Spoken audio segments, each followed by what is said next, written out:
अब सरकार ने व्यवस्था की है कि वृद्धावस्था पेंशन हो, दिव्यांगजन पेंशन हो और निराश्रित महिला पेंशन, इन सब की 1,06,00,000 लाभार्थी हैं जो इस योजना से लाभान्वित होते हैं। 12,000 रुपये सालाना हम दे रहे हैं और इस राशि को भी बढ़ोतरी करने के लिए धनराशि की व्यवस्था हमने बजट में कर दी है।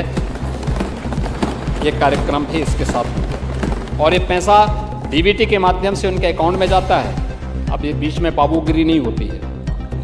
दूसरा, बेटी की शादी के लिए, यानी हम लोगों ने पहले व्यवस्था क्या की? पहले व्यवस्था तो आपके समय में कन्या सुमंगला, मुख्यमंत्री कन्या सुमंगला योजना वह चल रही, बेटी के जन्म से लेकर के और उसके शादी योग्य होने तक 25,000 रुपये का पैकेज हम उसको दे रहे हैं। 26 लाख बेटियां उससे लाभान्वित हो रही हैं। लेकिन मुख्यमंत्री सामूहिक विवाह योजना भी उसके साथ थी। पहले चरण में हमने 31,000 रुपये दिए थे, बाद में उसको राशि बढ़ाकर 51,000 किया और अब इस राशि को बढ़ा करके 1 लाख रुपये हम लोगों ने कर दिया है।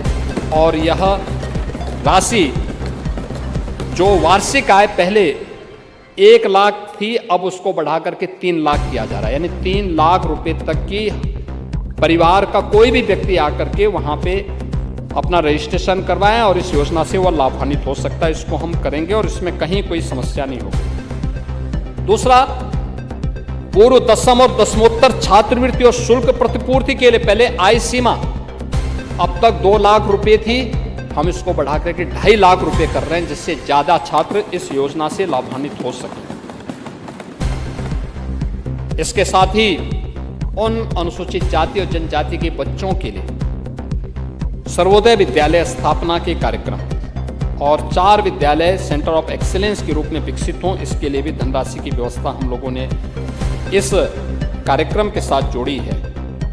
हम लोगों ने कोविड कालखंड में मुख्यमंत्री अभ्युदय कोचिंग की स्कीम जारी की थी और मुझे बताते हुए प्रसन्नता है कि इस मुख्यमंत्री अभ्युदय स्कीम के अंतर्गत यूपीएससी में 59, यूपी पीसीएस में 136, नीट आईआईटी जेई में 771 बच्चों का चयन हुआ है इस कोचिंग के माध्यम से, जिन बच्चों ने इन योजनाओं का लाभ प्राप्त किया है।